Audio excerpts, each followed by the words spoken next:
பெண்கள் குறித்து இது மாதிரி பேசவே கூடாது. இப்போ நான் ஒன்று கேட்குறேன், இந்த இடத்துல விசிகாவுடைய அந்த வன்னியரசு வந்து ஒரு வார்த்தை சொல்றாரு. என்ன சொல்றாருன்னா, பெண்கள் பாதுகாப்பு குறித்து வந்து சீமான் பேசலாமான்னு சொல்லி கேட்கிறாரு. எந்த அர்த்தத்தில் அந்த கேள்வி வருது? அப்படி பார்த்தா பெண்கள் பாதுகாப்பு சீமான் பேச முடியாதுன்னு சொன்னா யாருமே பேச முடியாது. அப்ப நீங்க பேசுவீங்களா? திருமாவளவன் பேச முடியுமா?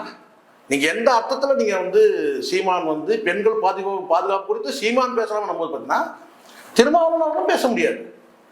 உண்மைதானே இது? காமராஜருக்கு பிறகு வந்த அனைத்து தலைவர்களும் வந்து பெண்கள் விஷயத்துல வந்து ஏதோ ஒரு வகையில வந்து கலங்கப்படுவாங்க. காமராஜருக்கு பிறகு எல்லா தலைவர்களுமே. ஸோ அதனால எதுக்கு நான் சொல்ல வரேன்னா, இது போன்ற பேச்சுகள் வந்து அடியோடு நிறுத்தணும். ஏற்கனவே இது வந்து சீமான் அவர்கள் வந்து நீதிமன்றம் வரைக்கும் போய் ஒரு பைசலான ஒரு முடிஞ்சு போன விஷயத்தை வந்து நீங்க ஏதோ அரசியல் ரீதியாக உங்களுக்கு தர்க்க ரீதியாக வந்து ஒரு கொள்கை ரீதியாக நீங்க விவாதிக்க முடியாத போது நீங்க இதை வந்து ஒரு கீழ்த்தரமான ஒரு ஆயுதம், ஒரு கேவலமான ஒரு சொல்லாடலை எடுக்கிறீங்க. என்னன்னு கேட்டா, சீமான் வந்து பெண்கள் பாதுகாப்பு நீங்க பேசுவீங்களா? வன்னியரசு வந்து ஏகபத்தினி விரதனா? சொல்லுங்க. அப்படி கண்ணை இறுக்கி மூடிட்டு வரா? தப்பு இல்லையா அது? தர்க்க ரீதியா ஒரு மேடையில போய் நிக்கிறீங்கன்னு சொன்னா கருத்தியல் ரீதியா நீங்க போதும். பெண்கள் பாதுகாப்பு இருக்கணும்னா எல்லா இடத்துலயும் கேள்வி இருக்கு சார், எல்லா ஸ்டேட்லயும் இருக்கு. இப்படி சொல்லுங்க. குஜராத்ல 40,000 பெண்கள் காணும். நாம சொல்லல, பெரிய ஆய்வே சொல்லுது 40,000 பெண்கள் காணாம போயிட்டாங்க. எங்க போனாங்க சொல்லுங்க. ஒவ்வொரு ஸ்டேட்லயும் இருக்குது.